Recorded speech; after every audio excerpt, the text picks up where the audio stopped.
Olá? Tem alguém aí? Eu acho que só sobrou eu. Vamos lá, né? Bom, eu acho que vocês já estão cansados de saber que FNAF é sustentado por teorias. Afinal, muitas partes da história nem foram desvendadas ainda e a gente tem que teorizar para poder entender melhor. Porém, chega um momento em que acaba surgindo várias teorias, digamos que enfadonhas. Algumas feitas na piada, obviamente, mas outras que são levadas tão a sério que eu me pergunto, mano, quem que pensou nisso? Então, no vídeo de hoje eu decidi entrar na Wiki FNAF Teorias e analisar algumas teorias com vocês e dizer se faz sentido ou não. Eu tô sem ideia de vídeo, desculpa. A teoria que for boa, entre aspas, ou que faça um pouquinho de sentido, eu vou colocar como teoria normal. E se for uma teoria completamente chapada que alguém, sei lá, fumou orégano pra fazer, eu vou botar como teoria enfadonha. Mas enfim, sentem-se, pegue uma pipoca e um refrigerante e agora vamos ver algumas teorias enfadonhas de FNAF. Não se esqueça de se inscrever no canal, deixa o like, compartilha pros seus amigos e vamos pro vídeo.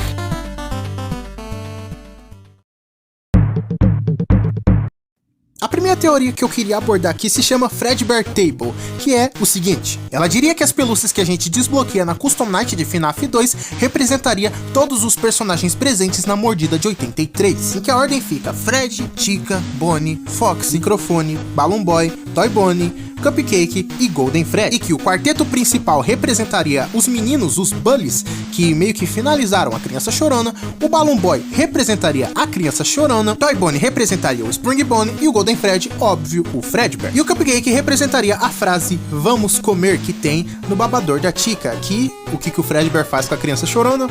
Ele morde ela. E essa teoria diz que representa a mordida de 83 vista do lado contrário, né? Se você inverter a imagem, fica desse jeito. E a Criança Chorona representaria o Balloon Boy, porque quando a Criança Chorona falece, bem do lado dos meninos Bullies tem balões, que divide entre eles e a Criança Chorona.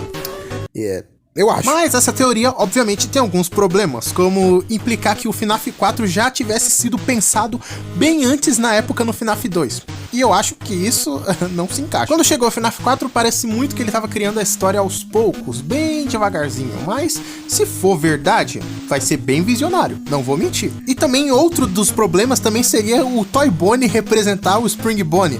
Só porque é um Bonnie não quer dizer que seria tão literal assim. Fora também a posição, né? Não precisava inverter a posição dos bonecos pra ser outra visão, já que eles estão do lado direito no minigame original e aqui eles estão do lado esquerdo. Tá muito impreciso também algumas posições, mas enfim, considerando que a teoria faz sentido em algumas partes, eu vou dar o selo de teoria boa, porque não machuca ninguém, faz um pouquinho de sentido, apesar de ter problemas, mas no final do dia é só uma teoria qualquer. Mas enfim, vamos pro próximo agora.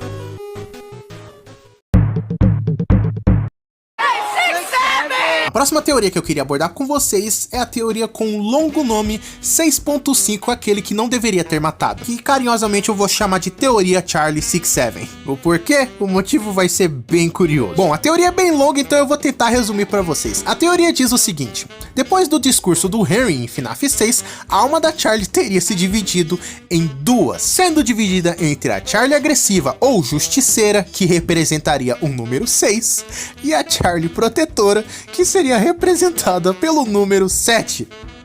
Calma que eu vou chegar lá. E a Charlie 6 seria representada por aquele que não deveria ter matado, né? O clássico da UCN. E a Charlie 7 seria representada pela Old Man Consequences, que seria o lado mais bonzinho dela. Cara, o que eu tô lendo aqui? Em que uma quer torturar William Afton por toda a eternidade, enquanto a outra quer finalmente descansar e fazer o Happiest Day, que é aquele minigame em que as crianças finalmente descansam, aconteça. Pois bem, vamos lá, deixa eu falar um pouco das evidências dessa teoria, porque tem bastante. Tá, mas por que elas seriam divididas entre 6 e 7? Porque inclui outra teoria de FNAF chamada de teoria do número 13. Eu não tô brincando. Uma outra teoria muito complexa que, lendo aqui, eu não entendi quase nada, mas enfim. O nome dela é assim porque é a soma de 6 mais 7 dá 13. Matemática básica. E o 6 representaria o demônio, o Lúcifer, a coisa ruim, né, da Bíblia, e por isso que aquele que não deveria ter matado é uma alma muito agressiva, enquanto o 7 representaria Deus, coisas puras, coisas perfeitas, como o Old Man Consequences, que sempre procura o descanso eterno. Mano, que porcaria de teoria é essa de FNAF, cara? E uma das evidências mais engraçadas que eu li aqui é que no final do FNAF 6, quando o Henry termina o seu discurso, o medidor de temperatura fica 160 graus, quando o Charlie tá nervosa, tá muito bravo. Mas quando o Henry diz no discurso que é hora de descansar, a temperatura aumenta para 170 graus, que no 7º dia, Deus descansou. And then, what became of you? I should have known you wouldn't be content to disappear. Not my daughter. I couldn't save you then, so let me save you now. It's time to rest, for you, and for those you have carried in your arms. This ends, for all of us. E na letra F do nome Left, o personagem do FNAF 6, a letra F significa fusão, que representaria a fusão dessas duas almas, né, que estão coladinhas ali no mesmo corpo. Pois afinal, como a teoria diz, as almas se desprendem, né, se dividem depois que elas são queimadas lá na pizzaria do FNAF 6. E que o próprio Left representaria a parte 6, né, da alma, né, a parte 6, porque é bem mais agressiva com o William, tanto na UCN, né, que ela tem umas falas bem pesadas pro William. Já a Puppet dentro do Left representaria a parte 7, a parte 7 da alma, que é bondosa, feliz, justa. Cara, tá difícil. Uma outra parte da teoria diz que na verdade a parte 6 da alma seria o Night Marione, a parte mais vingativa e mais agressiva de Charlie. E como o Night Marione é quase meio que o foco da UCN, né, afinal ele é a capa do jogo e também tá meio que no centro do menu, ele poderia representar a parte mais agressiva de Charlie, a parte mais vingativa, aquele que não deveria ter matado. Mas enfim, resumo do resumo, essa teoria é uma junção de várias teorias, uma delas sendo até que a Charlie é aquele que não deveria ter matado. Sim, tem essa teoria. Em que eles usam de base até números, como por exemplo, obviamente, o 13, né, aqui dividindo fica 6 e 7, o número 9. Mano, tem várias teorias com números, velho. Na moral, é muito difícil resumir aqui. Galera, sério, essa teoria é muito grande que eu recomendo até vocês abrirem a wiki dessa teoria e dar uma olhada vocês mesmos, porque eu tô muito perdido aqui. Resumo da ópera. Pra mim, a teoria da Charlie 67 é uma teoria enfadonha, porque... mano, não precisa ter tanta coisa complexa assim pra uma franquia igual o FNAF, cara. É muito complexo, cara. Não precisava de tudo isso, velho. Pô, 6 representar o diabo, 7 representar o Jesus, mano, calma. Não é tão profundo assim, gente. Mas enfim, essa teoria tem tanta coisa que nem dá pra falar aqui no vídeo. Vamos pro próximo logo. A próxima teoria que eu queria abordar se chama de Mimic 02. Essa é bem curiosa. A teoria diz o seguinte, ela diz que o Endo 02 do FNAF 2 seria um endoesqueleto que tem a tecnologia do Mimic, exatamente. Assim, possivelmente infectando todos os toys ali na pizzaria do FNAF 2, deixando eles agressivos. Bom, vamos lá. A começar que o Endo 02 no FNAF 2, ele imita a pose muito parecida com a pose do Wither de Bonnie. Outra evidência é que nos livros do Tales from the Pizzaplex, a Fazbear tentou replicar a tecnologia do Mimic em outros endoesqueletos, e possivelmente sendo o Endo 01 e todas as suas cópias de FNAF 2. E apesar de muito provavelmente, graças a Secret of the Mimic, os livros não serem mais canônicos, ainda dá pra usar de base essa parte da Fazbear tentar replicar a tecnologia do Mimic. Não é impossível. Outra evidência é que o corpo do Endo 02 consegue se encaixar em qualquer traje presente ali, né, na Fazbear do FNAF 2, os Toys e os Withered. E uma parte da teoria que eu achei bem interessante, né, que conecta bastante o FNAF mesmo, é que em FNAF 2, o Endo 02 ele fica completamente parado olhando na câmera quando tá focado nele, assim como os Glamrock Endos no Secret Breach. Mas aí eu acho que é ser detalhista demais, porque todos os bonecos do FNAF ficam parados se você focar neles na câmera. Eu acho que isso é uma regra pra todos, só se todos tiverem a tecnologia do Mimic, o que eu acho que não é o caso, porque, bom, Secret Breach aparentemente tem a tecnologia do Mimic infectando tudo, e por isso que os Glamrock Endos ficam parados se você olhar pra eles. Mas aí, mano, aí é procurar leite em pedra. Uma outra evidência dessa teoria é que o Mimic é referenciado em Secret of the Mimic como M2, curiosamente o mesmo nome do Endo do FNAF 2, o Endo 02. Eu falei muito 2 nessa frase. Uma parte legal dessa teoria é que o Endo 02 pode ser encontrado perto da caixa de música da Puppet, assim como o Mimic ficava na caixa de música da Jack, lá em Secret of the Mimic. Cara, aí eu tô achando que já tá indo longe demais. Porque, bom, só porque toca a mesma musiquinha pra Jack e pra Puppet, que são a mesma música pra manter a caixinha de música delas fechada, não quer dizer que seja conveniente pro Mimic só porque ele conhece a música. Calma aí também. E uma outra evidência que diz é que o Scott, numa live do Dalco, diz que ninguém sabe o segredo por trás do Endo 02. O que, na verdade, ele falou isso, que se eu não me engano, na época do lançamento do FNAF 2, né, do filme, e no filme os Endos dos Toys tem Spring Locks, coisa que no jogo aparentemente não tem. Até porque cacetes um toy precisaria de Spring Lock, sendo que não dá pra vestir eles? Não faz sentido nenhum. Mas enfim, eu já apresentei os problemas no meio das evidências enquanto eu falava, e cara, apesar de ter muito problema, muita falha nessa teoria, eu não acho uma teoria tão viajada, tão enfadonha assim. Então, eu vou nomear ela como teoria boa. Porque em alguns pontos até faz sentido, mesmo eu não acreditando nela. Mas enfim, vamos para a próxima teoria. Bom, deixa eu passar agora para a teoria mais enfadonha que eu já li nesse site, sei lá, por dias. Esse aqui chega a ser tão engraçado que é até bom, mano, sério. Conheçam a teoria FNAF Arkham. A teoria que diz que FNAF se passa no mesmo universo de Batman da DC. Eu não tô brincando. A primeira evidência é que o personagem Jason de The Silver Eyes, ele usa uma camisa do Batman, indicando que o Batman é canônico no universo de FNAF. Calma. E uma evidência fortíssima é que a Puppet apareceu já em uma HQ do Batman. Exatamente. Em que ela aparece em um local totalmente abandonado ali, como se fosse um brinquedo abandonado. É mesmo? Outra evidência é que FNAF 3 pode se passar em um parque de diversões e que seja uma pegadinha do Coringa. Exatamente. E que o incêndio do FNAF 3 poderia ter sido causado pelo vilão chamado de Vagalume, um vilão da DC Comics que é um personagem relacionado ao fogo, um mercenário que mexe com fogo. E uma outra evidência muito louca é que no novo jogo do Lego Batman é possível ver um urso polar animatrônico com uma voz muito, mas muito parecida com o do Funtime Fred.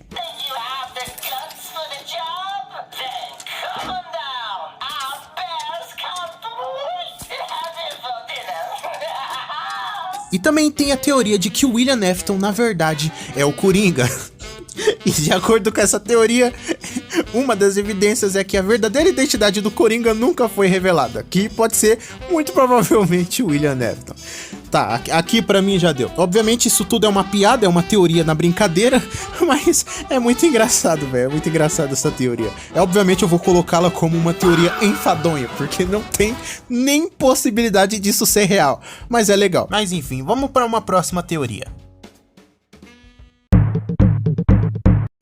Bom, esse site também tem algumas teorias que fazem sentido e que também são sérias, como por exemplo a teoria Shadow Ally, ou traduzindo abrasileiradamente, Shadow Aliado. No caso não é ser aliado à comunidade LGBT, mas sim a teoria que dizem que o Shadow Fred é na verdade um parceiro e age junto com William Afton. Por quê? Deixa eu explicar. Bom, diferente do Shadow Bonnie, que parece ser um personagem bem agressivo, né, na lore e no FNAF 2 em si, o Shadow Fred ele parece ser bem indiferente, eu diria até que pacífico, como se ele fosse um predador apenas observando e estudando suas vítimas. No FNAF 6, por exemplo, o Henry cita que o William planejou algum tipo de armadilha para atrair os animatrônicos, e como é o Shadow Fred que faz essa função de atrair os animatrônicos, é como se ele fosse um parceirão do William. Não sei bem dizer se ele é uma força da natureza ou se ele existe pessoalmente ali e interage com o William. Bem difícil, na verdade. Outra evidência bem legal é que o Shadow Fred é o único Shadow que é representado da cor roxa, enquanto o Shadow Bonnie é representado da cor preta. E alguns teorizam que ele ser roxo é para ficar mais interligado, né, mais próximo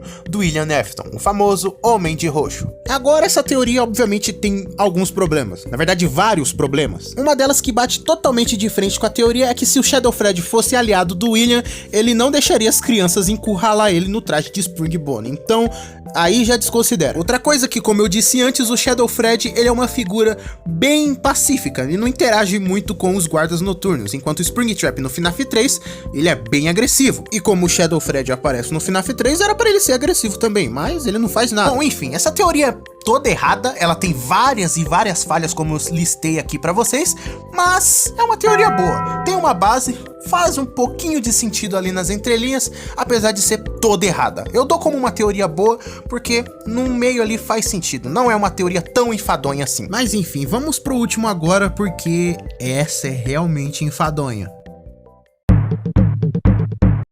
Bom, se você clicou nesse vídeo, você provavelmente estava esperando eu falar de Ballora Efton, por exemplo, ou Clara Efton, mas eu vou deixar esses pra depois, porque eu quero falar de uma teoria que eu acho a mais enfadonha de todas, pra mim, na minha opinião, que é a teoria Will Care, que diz que William Afton sempre se importou e sempre amou seus filhos. Por onde eu começo? A teoria Will Care diz que o William sempre amou e sempre se importou com sua família, em que nos jogos, filmes e até nos livros, seus filhos sempre ajudaram ele nos seus planos, em seus trabalhos. Elizabeth, por exemplo, sempre tentou impressionar o seu pai, ser uma menina mais presente, mais prestativa e ajudá-lo. Enquanto a Vanessa do filme literalmente acobertava seus crimes, e o Michael Afton do filme também meio que queria continuar o legado dele, mas aí ele era só meio louco da cabeça. Tem também a teoria de que o William, que conversa com a criança chorona no FNAF 4 pelo ursinho de pelúcia do Fredbear, para poder confortar ele, guiar ele nos seus lugares certos, enfim. Em Sister Location, que o William sempre tentou impedir a Elizabeth de chegar perto da Circus Baby, e quando ela chegou, ela foi finalizada, como se ele fosse um pai muito cuidadoso. Tem também o Michael do jogo, que provavelmente era um cúmplice, já que ele queria tanto encontrar o pai dele e dizer pra ele que ele reencontrou a Elizabeth e que reconstruiu ela. Mas, gente, eu nem preciso dizer pra vocês que essa teoria é furada completa, né? O William sempre foi um desgraçado manipulador, mano. Ele sempre foi de mexer na cabeça de suas vítimas, principalmente da sua família. Um ótimo exemplo que eu posso usar aqui é no filme de FNAF, pois o William Afton do filme, ele sempre manipulou a Vanessa pra pensar que ele a amava, ele gostava dela, que ele amava ela como filha, mas, cara, sendo sincero, isso é 100% manipulação. Ele 100% está mexendo com a cabeça da mulher, mano, 100%. Fora também que no livro a Elizabeth queria mostrar um desenho pra ele e acabou dando um tapão na mão dela. Que tipo de pai faz isso, eu não sei. Fora também que ele é literalmente um finalizador de crianças, né? O principal alvo dele são crianças e esse tipo de pessoa não merece ser pai. Então, galera, me desculpa quem gosta dessa teoria, os 3 fãs dessa teoria, mas pra mim essa teoria mais enfadonha de FNAF, mano. Não tem como, cara. Essa teoria não faz o menor sentido, não tem como encaixar, cara. Esse cara nunca amou os filhos dele. Mas enfim, eu vou ficando por aqui, eu espero que vocês tenham gostado. Diga aqui nos comentários mais teorias enfadonhas de FNAF, do que vocês mais gostam, até o que vocês acham mais ridículas. E é isso, espero que vocês tenham gostado. Até a próxima, um beijo e tchau, tchau.